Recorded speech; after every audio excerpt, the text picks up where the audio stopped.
Hello नमस्कार साथियों। उम्मीद कर रहा हूँ आप सब अच्छे और स्वस्थ होंगे भाई। चलिए भाई, आज की अपनी क्लास शुरू कर लेते हैं।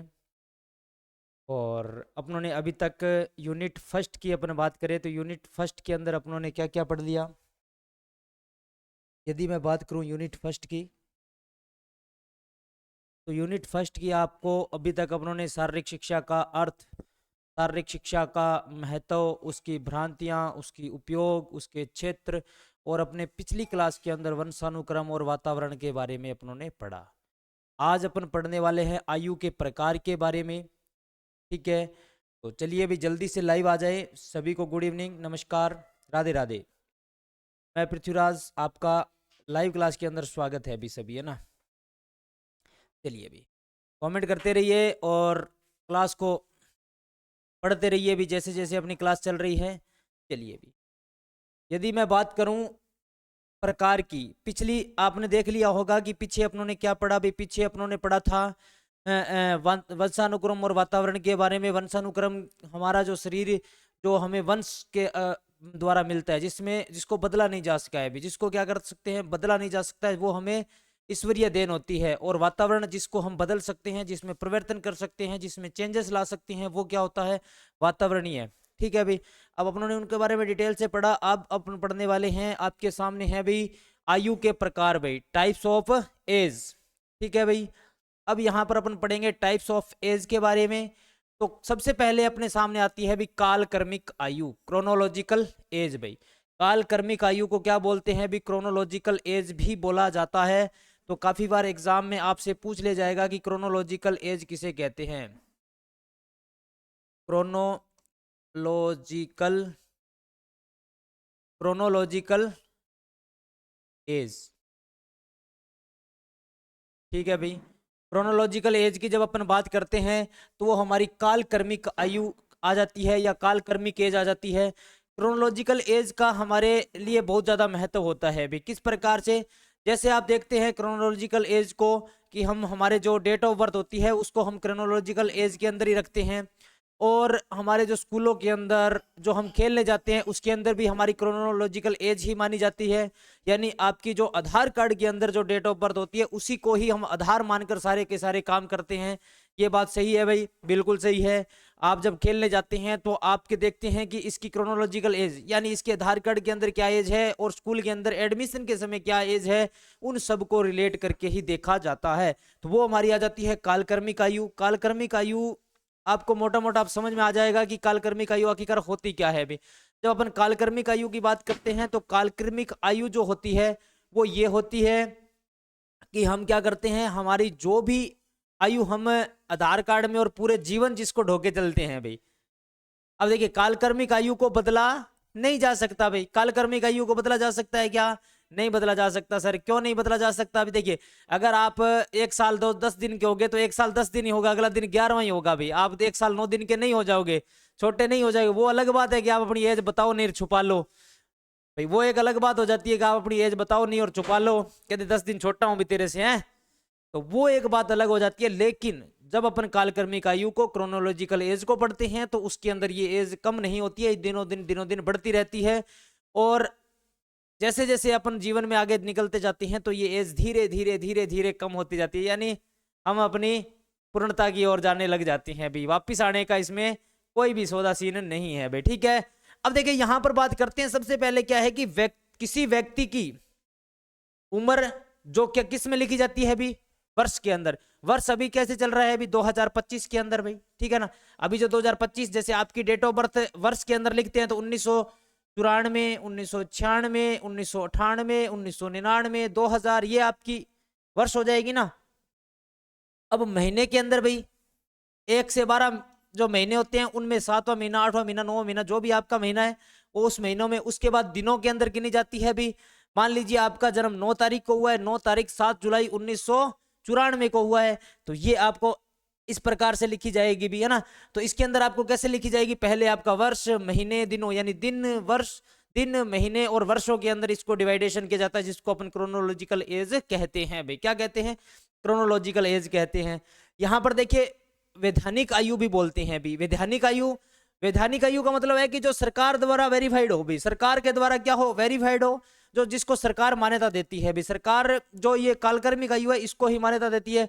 वो बहुत बारी ऐसी स्थिति आ जाए कि मान लीजिए किसी का आधार कार्ड के अंदर उम्र छोटी करा रखी हो और शक हो जाए भी हाँ खेलने गया, शक हो जाए भी इसकी उम्र छोटी कराई हुई है, तो उस स्थिति के अंदर क्या होता है, उस स्थिति के अंदर उसकी रचनात्मक आयु और दैहिक आयु से तो नहीं पता लगा सकते, लेकिन जो रचनात्मक आयु होती है उससे हम पता लगा सकते हैं। हमारी मांसपेशियों, हमारी जो हड्डियों के द्वारा जो हमारी आयु का पता लगाया जाए, जैसे दांत से पता लगाना भी, जैसे गायें होती है या ऊंट होते हैं, उनका कैसे पता लगाते हैं भी, उनकी एज का हम उनके दांत से पता लगाते हैं कि इसकी एज कितनी हो सकती है। ठीक है ना, इस बात का आपको ध्यान में रखना है।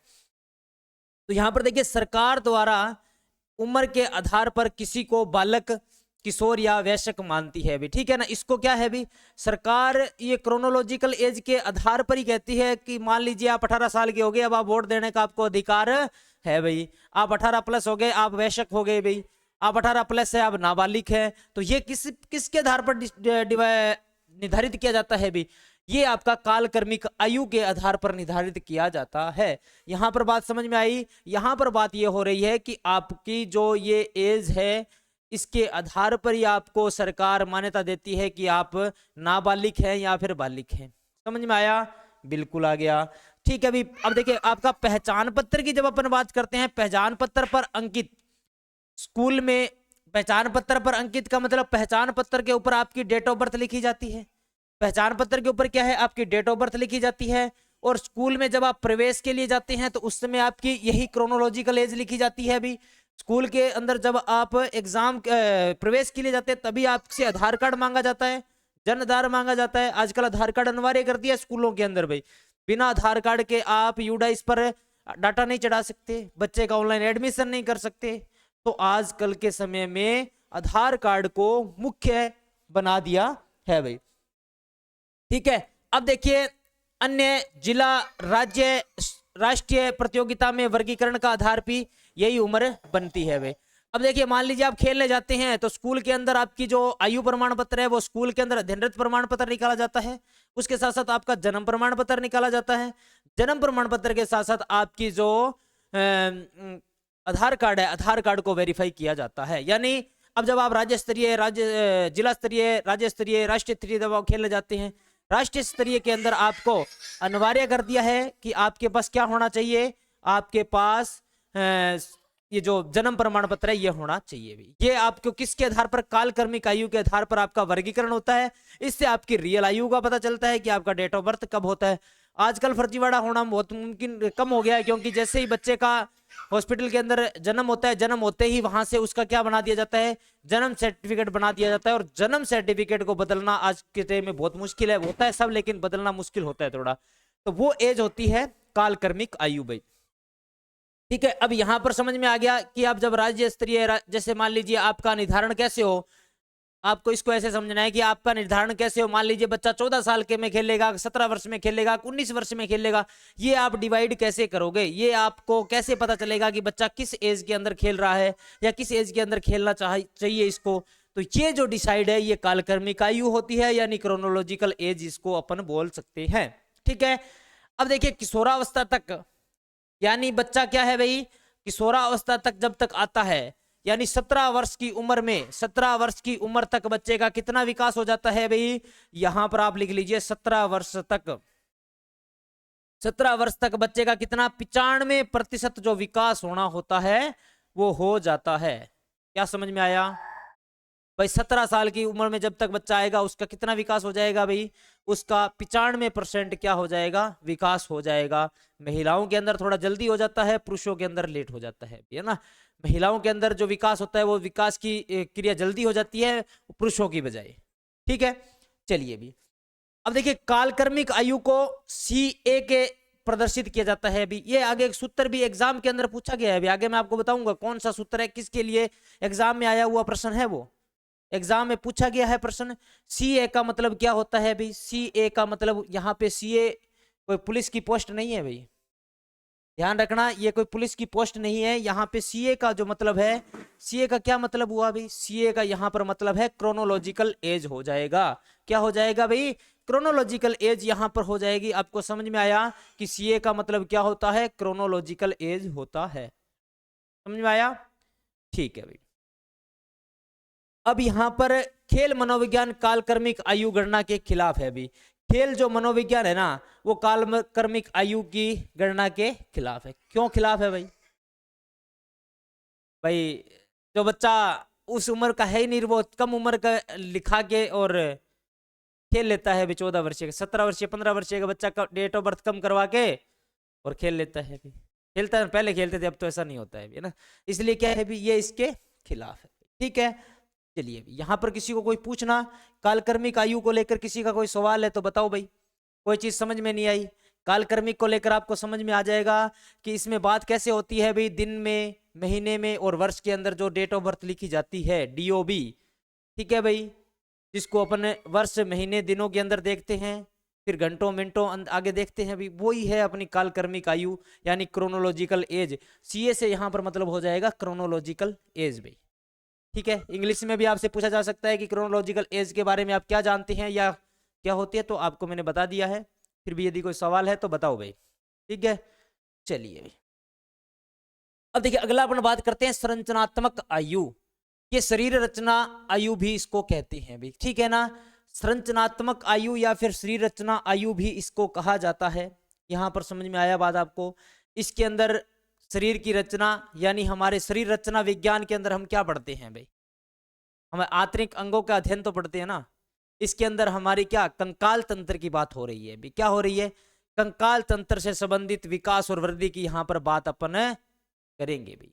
ये हमारे शरीर की रचनात्मक क्रियाओं और रचनात्मक आयु के आधार पर हम इसकी गणना यहाँ पर करते हैं भाई। और इसकी गणना हम किस प्रकार से करते हैं? हमारी जो बोन्स, हड्डी के आधार पर, हमारी बोन और हड्डी के आधार पर, या फिर मेरो टेस्ट, एक्सरे टेस्ट की जब अपन बात करते हैं एक्सरे टेस्ट हो जाएगा, या फिर दांतों की संख्या से भी इस उम्र का पता लगाया जा सकता है। जैसे मैंने आपको पहले बताया था, वो रचनात्मक आयु के अंदर पता लगाया जाता है कि दांत देखकर कि इसकी एज रियल में कितनी हो सकती है, या फिर जो पुरुष होते हैं उनके बालों के देखकर, खाक के अंदर जो बाल आते हैं उनको देखकर अंदाजा लगाया जा सकता है। ठीक है भाई, तो यहाँ पर समझ में आया। इसको अपना आगे थोड़ा देखेंगे भाई। ठीक है, अब देखिए कंकाल तंत्र के विकास और वृद्धि से संबंधित है कौन सी आयु? शरीर रचनात्मक आयु, शरीर रचना आयु। शरीर रचना एनाटॉमिकल एज, शरीर रचना यानी एनाटॉमिकल एज क्या होती है भी? एनाटॉमिकल या शरीर रचनात्मक, संरचनात्मक आयु, कुछ भी आपसे पूछा जा सकता है, तो ये सभी नाम आपको ध्यान होना चाहिए भी। एनाटॉमिकल एज क्या होती है भी? अब आपको प्रश्न आ जाए कि एनाटॉमिकल, हिंदी में लिख दे भी, वो एनाटॉमिकल एज क्या होती है, ऐसे लिख दे भी, एनाटॉमी, एनाटॉमिकल एज क्या होती है, एज क्या होती है भी। इंग्लिश में भी ऐसे लिख दे और हिंदी में भी ऐसे लिख दे, तो आप क्या करोगे भी? ये तो हमें बताया ही नहीं, इसके बारे में हम जानते ही नहीं, है ना। तो ऐसा नहीं करना। एनाटॉमिकल यानी शरीर रचना आयु हो जाएगी। यहां पर कंकाल तंत्र विकास और वृद्धि से संबंधित है। देखिए शरीर रचनात्मक आयु कंकाल तंत्र के विकास से संबंधित है। अभी हमारा जो कंकाल तंत्र विकसित होता है उससे संबंधित है। ये समझ में आ गया? ठीक है, और हमने जो कालक्रमिक आयु थी या फिर क्रोनोलॉजिकल एज थी, उसके अंदर हमने दिन, महीनों, वर्ष के अंदर देखा था भाई। हमारी DOB है उसको आधार माना था, और इसके अंदर हम किसके आधार मान रहे हैं? ये शरीर रचना की बात हो रही है। रचना हम किस में पढ़ते हैं? हमारे शरीर के आंतरिक अंगों के बारे में पढ़ते हैं। एनाटॉमी में जब अपन पढ़ते हैं तो एनाटॉमी किसके अंदर पढ़ते हैं? हमारे शरीर के आंतरिक अंगों के बारे में अध्ययन करते हैं। आंतरिक अंगों के अध्ययन करते हैं तो यहाँ पर कंकाल की बात हो रही है, यानी हम कंकाल, हड्डियां, बोन्स, उनके आइडिया लगा सकते हैं कि इसकी एज क्या हो सकती है। ये कब जरूरत पड़ती है भाई? जब मान लीजिए कोई फर्जी खिलाड़ी है, खेलने आ गया भाई, अब उसकी एज तो डेट ऑफ बर्थ कम करवा रखी है, लेकिन वो क्या करना चाहता है भी? उसकी डेट ऑफ बर्थ बढ़ाना चाहते हैं। कम डेट ऑफ बर्थ में वो 17 साल का है और 14 साल में खेल रहा है भाई, शक हो गया उसको, पकड़ लिया, आ जा भाई बाहर आ जा, देखते हैं तेरे को। तो उसका कैसे पता लगाया जाए भी इसकी रियल एज क्या हो सकती है? रियल एज का पता लगाने के लिए वहां पर क्या किया जाता है भी? शरीर रचना आयु का प्रयोग किया जाता है, यानी उसके बोन्स के टेस्ट लिए जाते हैं भी, एक्सरे से किया जा सकता है ये। ठीक है, अब दांतों की जो संख्या आती है उनके आधार पर पता लगाया जा सकता है भी उसकी रियल में एज क्या है। ठीक है, तो यहां पर वही बात लिखी है अभी, बोन, हड्डी के द्वारा, marrow test, bone marrow test, X-ray, दांतों की संख्या। ठीक है, मेरो टेस्ट, एक्सरे, दांतों की संख्या, इससे उम्र का पता लगाया जा सकता है। समझ में आ गया? अब देखिए शरीर रचना आयु उम्र की जानकारी के साथ साथ प्रशिक्षक को यह भी जानने में सहायता करती है कि खिलाड़ी को कितने भार के साथ व्यायाम कराया जा सकता है। अब देखिए, मान लीजिए किसी की हड्डियां कमजोर है भाई, कंकाल तंत्र ढांचा ही है बस, अब उसको आप हैवी वर्कलोड दे दोगे तो क्या होगा भाई, बच्चा गेम से दूर हो जाएगा ना। तो इससे जो प्रशिक्षक यानी कोच को क्या फायदा मिलता है भाई, कोच को उससे यह फायदा मिलता है कि कोच को पता चल जाता है कि मुझे इस बच्चे को कितना ट्रेंड करना है, कितना व्यायाम करवाना है, कितनी एक्सरसाइज करवानी है, कितनी देर तक करवानी है, कितना लोड दूंगा, कितना लोड देने के बाद ये इस पे इतना इफेक्ट पड़ेगा। ये बातें हमें कहाँ से ज्ञान में होती है, शरीर रचना आयु की। समझ में आया बात। जब आप शारीरिक शिक्षक बन जाओगे तो आपको इन चीजों का सामना करना पड़ेगा, इन चीजों सब आपके सामने आएगी। इन चीजों से आप निजात कैसे पा सकते हैं, तो ये आपके लिए एक अच्छा है कि आपको इसकी जानकारी होती है, तो आप अपने अनुसार पता लगा सकते हैं कि इसकी एज क्या है, इसको कितना हम वर्कलोड दें। समझ में आया, ठीक है भाई, आगे चलें क्या। चलो भाई, अपनों ने 2 पढ़ ली अब तक, क्या कालक्रमिक आयु, शरीर रचना आयु, एनाटॉमिकल एज, क्रोनोलॉजिकल एज 2 पढ़ चुके हैं भी, ठीक है ना। अब अपना बात आता है भी शरीर क्रियात्मक और दैहिक आयु भी। शरीर क्रियात्मक और दैहिक आयु के अंदर अपन क्या पढ़ते हैं भी, ठीक है अभी यहां पर ये आती है अभी फिजियोलॉजिकल एज भी इसको कहते हैं अभी, क्या बोलते हैं, फिजियोलॉजिकल एज भी इसको बोलते हैं, फिजियोलॉजिकल एज, ठीक है अभी फिजियोलॉजिकल एज भी इसको कहा जाता है, ठीक है ना। क्या कहा जाता है अभी, फिजियोलॉजिकल एज कहा जाता है। फिजियोलॉजिकल एज इसके अंदर अपन क्या पढ़ते हैं, एनाटॉमी के अंदर शरीर के अंदर के अध्ययन, आंतरिक अंगों का अध्ययन करते हैं, और फिजियोलॉजी के अंदर उसके क्रिया विज्ञान का, यानी उसको कैसे काम कर रहे हैं, वही तो है क्रियात्मक आयु की यहाँ पर बात हो रही है। दैहिक, दैहिक का मतलब हमारा जो शरीर बॉडी, हमारे बॉडी हमारा शरीर ये दैहिक है भाई, बिल्कुल दैहिक है। तो यहाँ पर अपन बात कर रहे हैं दैहिक की, हमारे शरीर की एज के बारे में। जैसे यहाँ पर आप इसको ऐसे समझ सकते हैं कि आपने कभी ऐसा देखा होगा, किसी बच्चे को आप देखते हैं, लेकिन उसकी जब कालक्रमिक आयु देखी जाती है तो वो बताता है कि मैं 14 साल का हूं भाई, है ना। लेकिन जब उसकी बॉडी को देखते हैं तो उसके दाढ़ी मूंछ आई हुई है भाई, है ना, दाढ़ी मूंछ आई हुई है और एकदम पूरा पका हुआ है भाई, है ना। तो उस समय आपके दिमाग में आता है कि नहीं यार ये 14 वर्ष का तो नहीं हो सकता भाई, क्या ये 14 वर्ष का नहीं हो सकता। जैसे 14 वर्षीय स्टेट के अंदर जो टूर्नामेंट होते हैं, नेशनल होते हैं, तो उनमें आपने देखा होगा ऐसे बच्चे आपको देखने को मिलेंगे। आपको नॉर्मली पता है कि जो दाढ़ी मूंछाने का होता है वो 14 साल या उसके आसपास आने के चांस रहते हैं, उससे कम वो कैसे हो जाएगा अभी, यानी ये एज आना शुरू ही कब होती है, दाढ़ी दाढ़ी आना किस एज के अंदर, 13-14 साल के अंदर, है ना।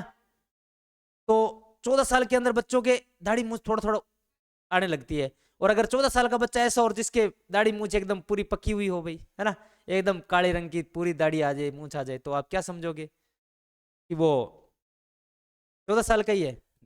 उसकी जो कालक्रमिक आयु है वो कम करवा रखी है, इसलिए उसकी जो शारीरिक दैहिक आयु है वो ज्यादा दिखती है। और बहुत सारे बच्चे ऐसे होंगे आपके सामने, ऐसे देखने को मिलेंगे जो होंगे 25-30 साल के, लेकिन लगेंगे 18 साल के, उनकी दैहिक आयु क्या हो गई, कम हो गई, है ना। तो ये डिफरेंस आपको देखने को मिल सकते हैं। देखिए, दैहिक आयु का संबंध बच्चे के आंतरिक अंगों की कार्य क्षमता एवं कुशलता पर है भी। जो आंतरिक अंग है, हमारी जो मांसपेशियां, हड्डी है। अब देखिए, एनाटॉमिकल एज के अंदर हम किसके अध्ययन कर रहे थे, किससे पता चल रहा था हमें, बोन से, हड्डियों से, दांतों से, एक्सरे से, किससे पता चल रहा था, इनसे। और यहाँ पर जो आंतरिक अंग है उनकी कार्य कुशलता से, कार्य क्षमता से हम यहाँ पर पता लगाते हैं। यहां तक क्लियर हुआ ना बात। यहां पर कहना क्या जा रहा है, दैहिक आयु का संबंध बच्चे के आंतरिक अंगों की कार्य क्षमता कुशलता से है भाई। शरीर के अंगों की कार्य प्रणाली व हार्मोन को प्रभाव से इस आयु का पता चलता है। अब देखिए, हार्मोन्स के यहाँ पर क्या होता है, बदलाव होते हैं भी इस आयु, इसके अंदर दैहिक आयु के अंदर हम हार्मोन्स बदलाव को देखते हैं, क्योंकि बच्चों के अंदर दाढ़ी मूंछ आना, ये सब प्रभाव आपको देखने को मिलते हैं, है ना। तो यहाँ पर देखिए, अपन जब बात करते हैं कि दैहिक आयु को निर्धारण के लिए लड़कों के खाक में बालों का आ जाना, लड़कियों की दैहिक आयु की जब अपन बात करते हैं तो मासिक धर्म शुरू हो जाना, ठीक है, मासिक धर्म शुरू हो जाना। तो ये सब हमें इससे पता चलता है कि ये उसकी दैहिक आयु है भाई। क्या है, दैहिक आयु या शरीर क्रियात्मक आयु या फिर फिजियोलॉजिकल एज के बारे में यहाँ से अपने को पता चलता है। ठीक है, तो यहां तक समझ में आया कि लड़कियों की दैहिक आयु का, लड़कों की दैहिक आयु का। अब देखिए तरुण अवस्था के अंदर, किशोरावस्था में इसका पता आसानी से लगाया जा सकता है भी। किशोरावस्था के अंदर इसका पता आसानी से लगाया जा सकता है क्योंकि उनकी वायु के सॉरी आवाज के अंदर डिफरेंस हो जाएगा, आवाज बदलने लग जाएगी। जैसे जो बच्चे थे, जैसे ही वो किशोरावस्था में आएंगे ना, तो उनकी आवाज के अंदर क्या आएगा, बदलाव आएगा। लड़कियों की आवाज पतली होती है, लड़कों की आवाज थोड़ी भारी हैवी होने लग जाती है, यानी उनके वाक तंतु के अंदर आपको फर्क देखने को मिल जाएगा अभी, है ना। धीरे धीरे उनकी जो दैहिक आयु है, यानी उसकी बॉडी के अंदर भी आपको अंतर देखने को मिलेगा, दाढ़ी मूंछ आने लग जाएगी, थोड़ा परिपक्व सा दिखने को लगेगा आपको।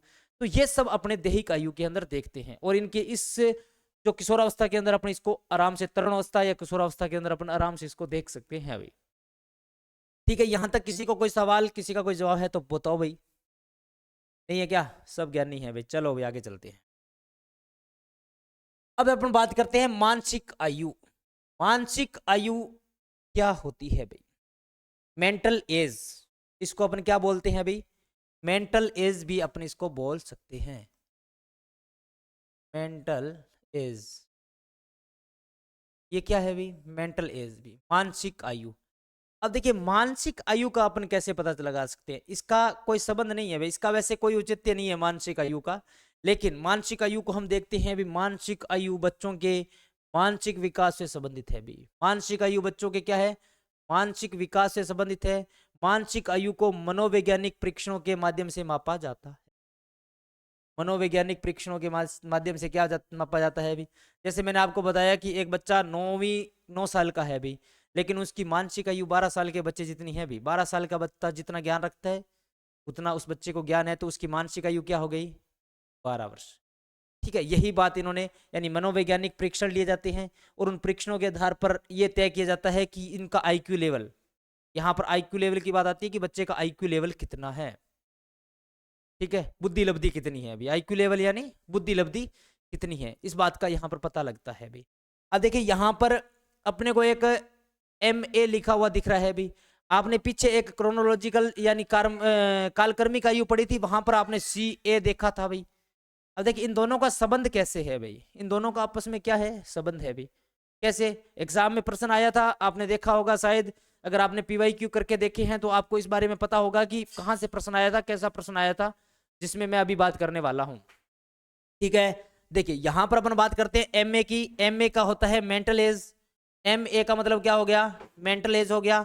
अब मेंटल एज की जब अपन बात करते हैं तो इसका विचार सर्वप्रथम अल्फ्रेड बिने द्वारा दिया गया था अभी। मेंटल एज का सबसे पहले विचार किसने दिया था अभी? लिख लो इसको। पूछ सकते हैं कि MA या मेंटल एज का सर्वप्रथम विचार किसने दिया था? तो यहाँ पर आपको अल्फ्रेड बिने ध्यान में रखना है। क्या ध्यान में रखना है अभी? अल्फ्रेड बिने, जिन्होंने सर्वप्रथम मेंटल एज का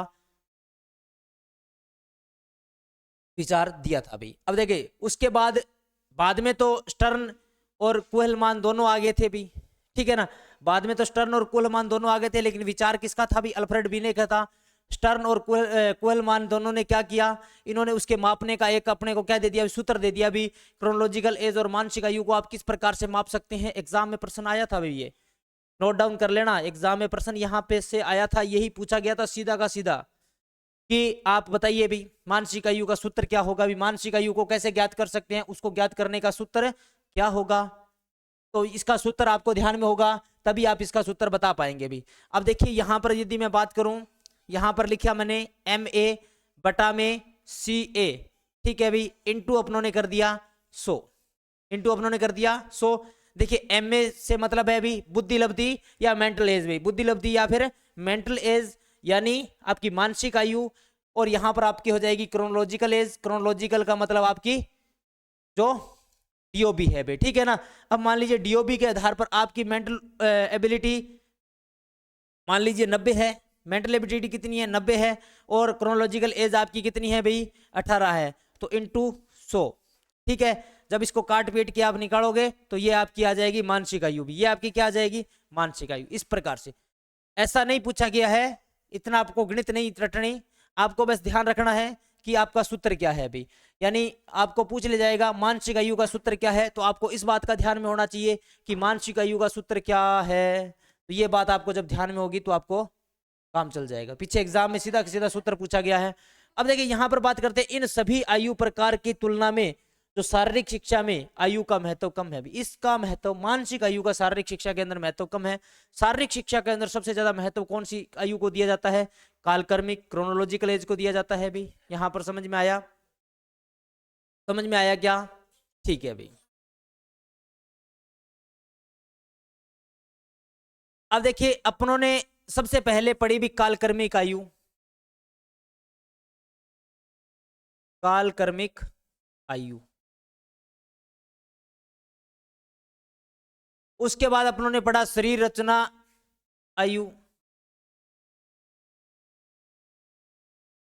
शरीर रचना आयु। शरीर रचना आयु के बाद में अपनों ने पढ़ा शरीर क्रिया आयु। शरीर क्रियात्मक आयु। और उसके बाद अपनों ने लास्ट में पढ़ा क्या पढ़ा भी? मानसिक आयु भी, है ना? मानसिक आयु। मानसिक आयु भी, ठीक है ना? ये अपनों ने अब तक का जो पढ़ा है वो है भाई। अब यहां पर आप इसको देखिए, आपको एक ही सारणी के अंदर सारा का सारा मैटर समझ में आ जाएगा, ठीक है ना? अब देखिए मानसिक अपने सबसे पहले पढ़ी थी कालक्रमिक आयु भी। कालक्रमिक आयु, कालक्रमिक आयु को अपन क्या पढ़ते हैं भी? टीओबी के रूप में पढ़ते हैं भी, ठीक है ना? इसको और अपन क्या पढ़ते हैं? वर्ष के अंदर, या फिर अपन बात करें महीने के अंदर, या फिर अपन बात करें दिन के अंदर इसको पढ़ते हैं। और ये हमारे कहां पर काम आती है भी? स्कूल के अंदर, आधार कार्ड में, आधार कार्ड में, पहचान पत्र में, पहचान पत्र में, या फिर मैं बात करूं प्रतियोगिता में भी, राज्य स्तरीय प्रतियोगिता, जिला स्तरीय प्रतियोगिता, जो भी प्रतियोगिता होती है उन प्रतियोगिताओं के अंदर इसका महत्व है भी। इसको लिखा जाता है भी CA के नाम से, यानी क्रोनोलॉजिकल एज के नाम से लिखा जाता है। और यहाँ पर मानसिक आयु की जब अपन बात करते हैं तो मानसिक आयु को मेंटल एज कहते हैं भी, मेंटल एज कहते हैं भी, ठीक है ना? इसमें मनोवैज्ञानिक परीक्षण के द्वारा इसका मनोवैज्ञानिक मनोवैज्ञानिक परीक्षण होता है इसका, यानी टेस्ट लिया जाता है। इसमें IQ लेवल चेक किया जाता है भी, IQ लेवल। और इसको MAK से प्रदर्शित किया जाता है भी, मेंटल एज के नाम में प्रदर्शन किया जाता है। अब देखिए शरीर रचना आयु को हम क्या बोलते हैं भी? एनाटॉमिकल एज बोलते हैं भी। क्या बोलते हैं? एनाटॉमिकल एज बोलते हैं भी, ठीक है ना? एनाटॉमिकल एज बोलते हैं। एनाटॉमिकल के अंदर अपन क्या पढ़ते हैं भी? एनाटॉमिकल की बात आती है तो एनाटॉमिकल के अंदर अपन पढ़ते हैं शरीर के आंतरिक अंगों की बात। आंतरिक अंगों की जब अपन बात करते हैं तो यहाँ पर अपन बात करेंगे कंकाल तंत्र की भी, कंकाल तंत्र की भी। अब कंकाल तंत्र का पता अपन कैसे लगा सकते हैं अभी? बोन मेरो, बोन से, ठीक है ना? बोन से हम कैसे पता लगा सकते हैं? एक्सरे के माध्यम से भी, एक्सरे के द्वारा, एक्सरे के द्वारा। और यदि मैं बात करूं और अपने क्या कर सकते हैं, किससे पता लगा सकते हैं? दांतों से, दांतों की संख्या से भी, दांतों की संख्या से पता लगा सकते, ठीक है भाई। यहां पर अपने कंकाल से बोन एक्सरे, बोन से, बोन यानी हड्डी से, एक्सरे के माध्यम से, दांतों की संख्या के माध्यम से यहां पर पता लगाया जा सकता है। ये शरीर रचनात्मक। अब देखिए अगली आ गई अपनी शरीर क्रियात्मक आयु भी। शरीर क्रियात्मक आयु को अपन बोलते हैं भी फिजियोलॉजिकल आयु, फिजियोलॉजिकल एज, ठीक है भी। इसके अंदर क्रियात्मक या आंतरिक अंगों की क्रिया का अध्ययन किया जाता है भी। आंतरिक अंगों की क्या क्रिया का अध्ययन किया जाता है, ऐसे लिख लो आप इसको, आंतरिक अंगों की क्रियाओं का अध्ययन किया जाता है।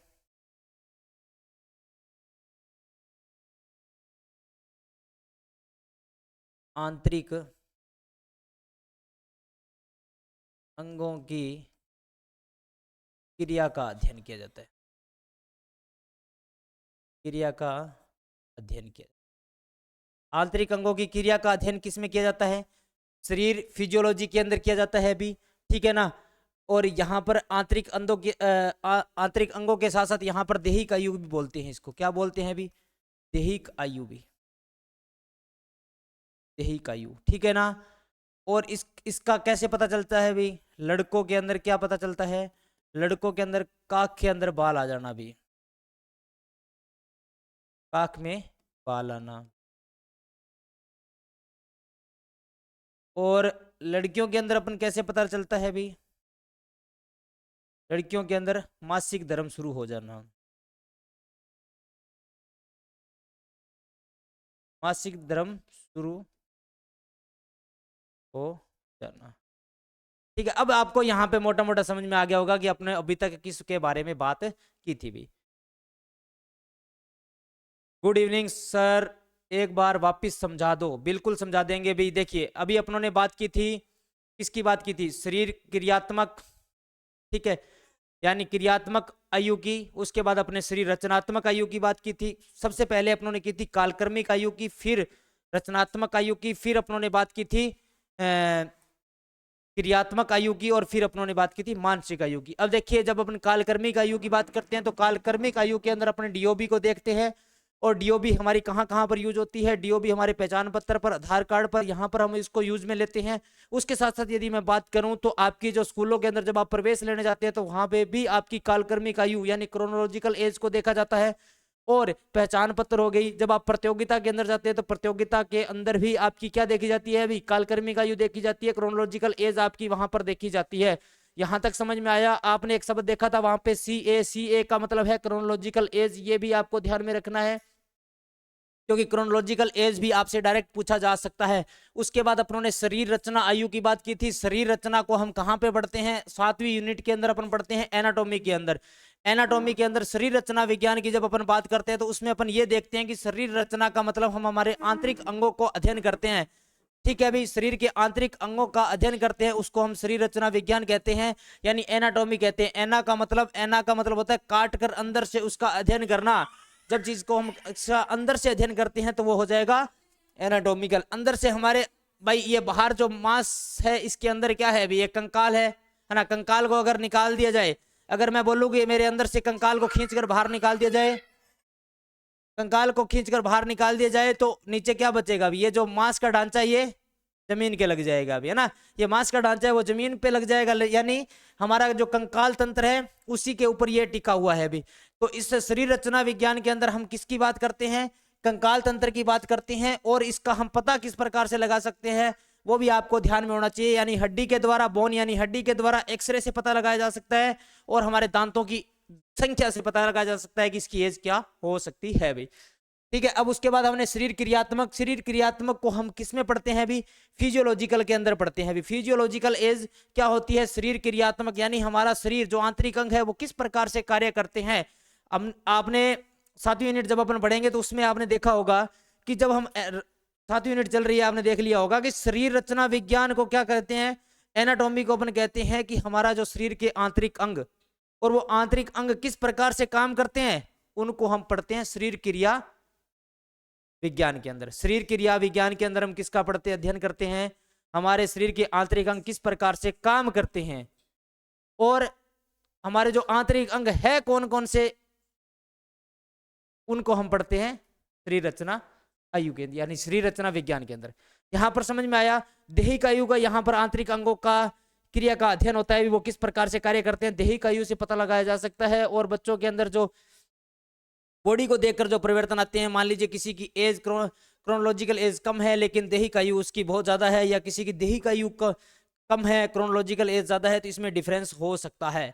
इसमें डिफरेंस हो सकता है। कालक्रमिक आयु को आपको इतना ध्यान में रखना है कि ये कभी भी बैक नहीं होगी भी, कभी भी बदली नहीं जा सकती है, ये हमेशा निरंतर आगे चलती रहेगी, ठीक है। फिर आप लोगों ने मानसिक आयु की बात की थी, ये मेंटल एज होती है। मानसिक यानी परीक्षण, इसमें आईक्यू लेवल का पता चलता है कि ये कैसे पता चलता है, इसमें मनोवैज्ञानिक जो परीक्षण होते हैं या टेस्ट लिए जाते हैं, उस टेस्ट के आधार पर ये डिसाइड किया जाता है कि आपकी एज कितनी है, ठीक है। यहां तक समझ में आ गया? यदि समझ में आया तो आगे चलता हूं भाई, ठीक है भाई, बढ़िया। मैसेज कर दे भी यदि आपको समझ में आया है तो आगे चलते हैं। उसके बाद देखिए भी अपन अभी तक अपनों ने 4 प्रकार पढ़ लिए। भी छोटा सा टॉपिक था, बहुत अच्छा टॉपिक था भी, और इसमें से प्रश्न आते हैं। आप कोई भी एग्जाम उठा के ले लेना, हर एग्जाम के अंदर 1 या 2 प्रश्न यहाँ से आते हैं भाई। बस अगर ये आपको ये समझ में आ गया ना, तो ऐसे समझ लो कि आपको 2 या 4 प्रश्न क्लियर हो गए। ये बात आपको ध्यान रखनी है, इसको आप थोड़ा समझ लेना। अगर समझ में नहीं आया तो 1-2 और वीडियो को दोबारा देख लेना, लेकिन ये समझ में आ गया ना, तो ऐसे समझो कि आपके 1-2 प्रश्न फ्री में पक्के हो गए भाई, फ्री के अंदर पक्के हो गए भाई। आ गया, ठीक है भाई। अब देखिए शरीर के प्रकार, टाइप्स ऑफ बॉडी, ठीक है। शरीर का वर्गीकरण, यानी शरीर का वर्गीकरण सबसे पहले हिप्पोक्रेटस ने दिया था भाई। किसने दिया था? हिप्पोक्रेटस ने दिया था। और हिप्पोक्रेटस ने कब दिया था भी, ये भी ध्यान रखना। जब यहां पर हिप्पोक्रेटस से पूछा जाएगा तो 400 बीसी, 400 बीसी को हिप्पोक्रेटस ने दिया था भाई, ठीक है ना। ये 400 बीसी भी आपको ध्यान में रखना है कि ये हिप्पोक्रेटस ने कब दिया था भाई, 400 ईसा पूर्व शरीर के वर्गीकरण का बारे में बताया था भाई, ठीक है ना। शरीर वर्गीकरण के बारे में हिप्पोक्रेटस ने पहले यूनानी विशेषज्ञ थे जिन्होंने शरीर का वर्गीकरण किया भाई। अब आपको ध्यान में रखना है कि आपसे प्रश्न ये पूछा जाए कि शरीर के वर्गीकरण को किसने किया था सबसे पहले, तो आपको ध्यान रखना है हिप्पोक्रेटस भी। हिप्पोक्रेटस की यहाँ पर आप फोटो देख रहे हैं, हिप्पोक्रेटस किधर, इधर है। हिप्पोक्रेटस की आप यहाँ पर फोटो देख रहे हैं, ये हिप्पोक्रेटस साहब भाई साहब। और शरीर को अपने परीक्षण व मापन से मापता था भाई, ठीक है ना। तो इन्होंने परीक्षण किया और उसके आधार पर उन्होंने इसका क्या शरीर का वर्गीकरण किया था। तो आपको ये ध्यान में रखना है हिप्पोक्रेटस, ठीक है। और 400 बीसी पूर्व यानी 400 ईसा पूर्व पहले किया था भाई। अब देखिए इनकी एक पुस्तक थी भी, पुस्तक क्या थी भी, नेचर ऑफ मैन भाई। पुस्तक क्या थी? नेचर ऑफ मैन, इनकी एक पुस्तक थी नेचर ऑफ मैन भाई, ठीक है। अब देखिए यहां पर इन्होंने फिर हिप्पोक्रेटिस ने पिथिसिक, हैबिट्स, पिथिसिक, इन्होंने 2 प्रकार बताए थे भी, ठीक है ना। जब अपने इनको पढ़ते हैं ना हिप्पोक्रेटिस को, इन्होंने 2 प्रकार बताए थे। शरीर वर्गीकरण को 2 भागों के अंदर बांटा था भी, एक तो जो पतला दुबला शरीर हो जाएगा वो, और दूसरा इन्होंने कहा था कि मोटा जो एकदम तगड़ा शरीर हो वो, है ना। तो इन्होंने 2 ही भागों में बांटे थे। बाकी अपन जब क्रेशमेयर को पढ़ेंगे, है ना, आगे और वैज्ञानिकों को पढ़ेंगे, तो उनके अंदर उन्होंने अलग अलग अपने अकॉर्डिंग बॉडी के टाइप्स को डिवाइडेशन किया था भाई। अब यहाँ पर अपन बात करते हैं हिप्पोक्रेटिस की, इन्होंने सिर्फ 2 भागों में बांटा था। पहला पिथिसिक और एपोप्लेटिक भाई, है ना। एपोप्लेटिक और इफिथिक्स 2 ही प्रकार इन्होंने बांटा था। दोनों प्रकारों की अपन बात करते हैं। जब अपन बात करते हैं पहला पिथिसिक, इसमें लंबा शरीर होता है भी, ठीक है ना। लंबा शरीर होता है, पतला दुबला होता है भी, है ना। पतला दुबला होता है, लंबा शरीर होता है, इसके अंदर अपन बात करते हैं भी, ठीक है। और दूसरा होता है एपोप्लेटिक, ये होता है भी छोटा शरीर होता है, गंठा हुआ, है ना, एकदम मजबूत शरीर होता है भी, ठीक है। समझ में आया? ठीक है भाई। अब देखिए हिप्पोक्रेट ने व्यक्तित्व को शारीरिक तरल पदार्थ के रूप में भी वर्णित किया है भी। व्यक्तित्व को क्या कहा है अभी? शारीरिक तरल पदार्थ है भाई, ठीक है ना। हमारा जो व्यक्तित्व है वो कैसा है? शारीरिक तरल पदार्थ है। उसको हम कैसे भी ठोक ठोक बजा के सेट कर सकते हैं भी। हमारा व्यक्तित्व हमारे खुद पर डिपेंड करता है भी। वो एक तरल पदार्थ की तरह है जिसको हम अपने किसी भी आकार के अंदर ढाल सकते हैं। हमारा व्यक्तित्व को डिसाइड कौन करता है भी? हम खुद ही तो करते हैं हमारे व्यक्तित्व को डिसाइड। तो हम अपने व्यक्तित्व को खुद डिसाइड कर सकते हैं, ये बात हिप्पोक्रेटिस ने बताई थी भी, ठीक है। अब देखिए यहां पर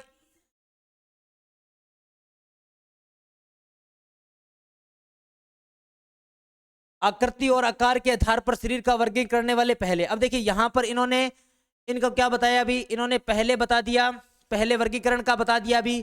फिर उसको क्या किया अभी? आकृति और आकार पर, यानी आकृति और आकार पर, आकृति और आकार पर क्या कर दिया भाई?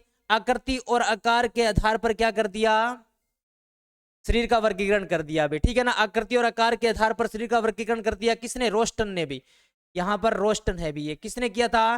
रोस्टन ने किया था भी। ये भी बात आपको ध्यान में रखनी है।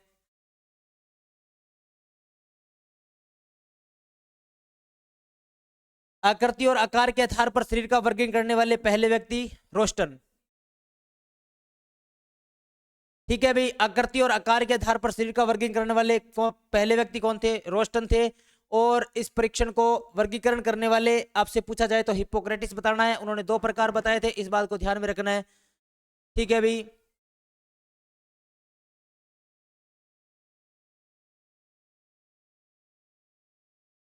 चलिए अभी यहाँ पर आगे अपन बात करते हैं अभी शरीर के प्रकार की या शरीर के वर्गीकरण की अपन बात कर रहे थे। हिप्पोक्रेटिस की यहाँ पर बात चल रही थी। अभी हिप्पोक्रेटिस की बात चल रही थी। हिप्पोक्रेटिस ने 2 भागों के अंदर बांटा था, उसकी अपनों ने बात की थी और उसको थोड़ा सा और डिटेल से देख लेते हैं अभी हिप्पोक्रेटिस ने क्या बताया था। अभी अगर अपन और डिटेल से बात करें तो उन्होंने जो पैथिसियस टाइप बताया था अभी, है ना, बॉडी का टाइप फर्स्ट पहला टाइप बताया था पिथियोसिस, उसको अपन देखते हैं तो यह वर्गीकरण उन व्यक्तियों से संबंधित है। अभी किन से? जो दुबले पतले कमजोर और सामान्यतः पतले शरीर वाले होते हैं। अभी पतले शरीर के होते हैं, लंबे होते हैं, इनके बारे में इन्होंने बताया था। अभी ऐसे व्यक्तियों के प्रतिरोधक क्षमता कमजोर होती है। अभी मान लीजिए जो पतले दुबले हैं उनकी प्रतिरोधक क्षमता क्या होगी भाई? कमजोर होगी भाई, ठीक है ना। और इनके फेफड़ों से संबंधित बीमारियां हो जाती है। अभी फेफड़ों से संबंधित बीमारियां हो जाती है, ठीक है। और विशेष रूप से टीबी होने की अधिक संभावना रहती है भाई। विशेष रूप से क्या है? टीबी होने की अधिक संभावना रहती है। चलिए भाई यहां तक समझ में आया? ठीक है भाई, समझ में आ गया। अभी जो हिप्पोक्रेटिस ने 2 प्रकार बताए थे, पहले के अंदर अपनों ने पढ़ा था भाई पैथियसिस जो प्रकार था, उसके अंदर अपनों ने पढ़ा कि कमजोर दुबले पतला, है ना, और इसके मतलब जो स्थिति होती है वो सामान्य पतले शरीर के होते हैं। और यदि मैं बात करूं ऐसे व्यक्तियों की प्रतिरोधक क्षमता कमजोर होती है।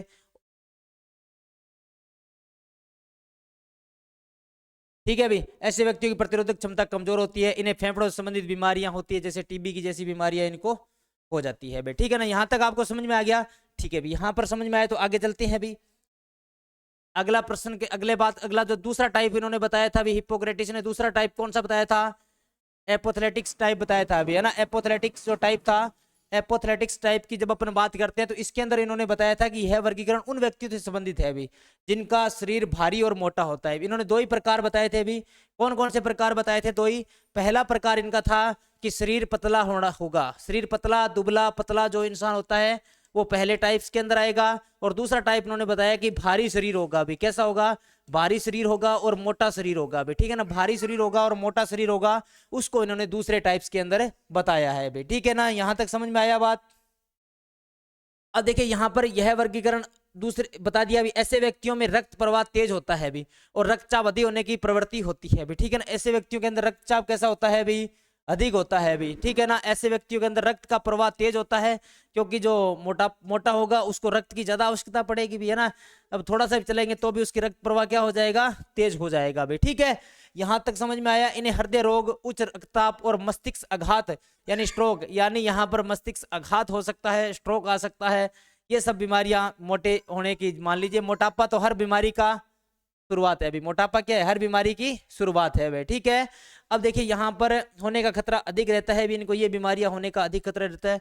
इसको ज्यादा नहीं है, आपको इतना ध्यान रखना। हिप्पोक्रेटिस ने वर्गीकरण का सर्वप्रथम प्रयोग किया था भाई, ठीक है ना। वर्गीकरण के बारे में बताया था हिप्पोक्रेटिस ने, और इन्होंने 2 प्रकार दिए थे, वो पढ़ लेना, इतना डीपली आपसे नहीं पूछेंगे और इनको अपन आगे और डिटेल से पढ़ने वाले हैं, ठीक है। यहां तक समझ में आ गया? क्या समझ में आया तो आप यस लिखें, फिर आगे चलते हैं अभी।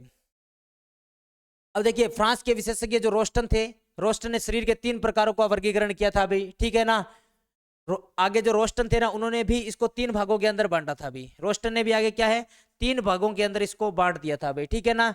तो यहां पर आप देख सकते हैं रोस्टन ने कौन कौन से 3 भागों के अंदर इसको बांटा था भाई, ठीक है ना। फिर अपन बात करेंगे क्रेशमियर की भी, ठीक है ना। आगे बात करते हैं क्रेशमियर की भी। क्रेशमियर ने जो पुस्तक लिखी भी, क्रेशमियर ने कौन सी पुस्तक लिखी?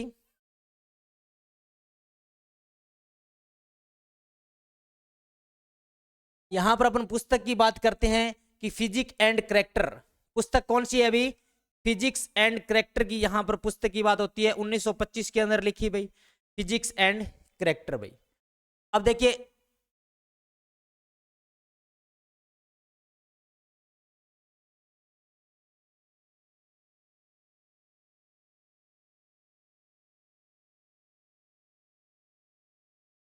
हाँ ठीक है अभी।